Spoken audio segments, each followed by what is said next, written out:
যে বাধা দিল এবং ছিনতাই করলো ঠাকুরগাঁওয়ে অ্যান্ড রাইটার রাজশাহী এখানে সবাই বিশেষ করে আসছিলাম চিকিৎসার খরচের জন্য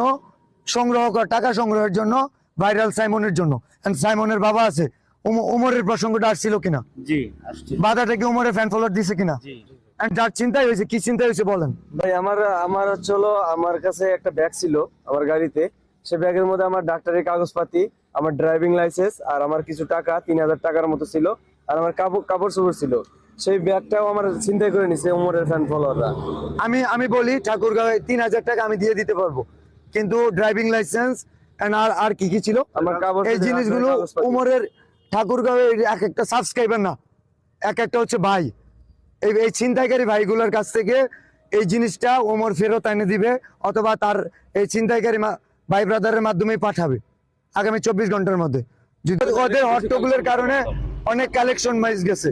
এই ক্ষতি সাইমনের করছে। একটা ছোট্ট বাচ্চার যে ক্ষতি করতে পারে সে তো শহরের বাচ্চা, ওটা মানুষের বাচ্চা বলবো না।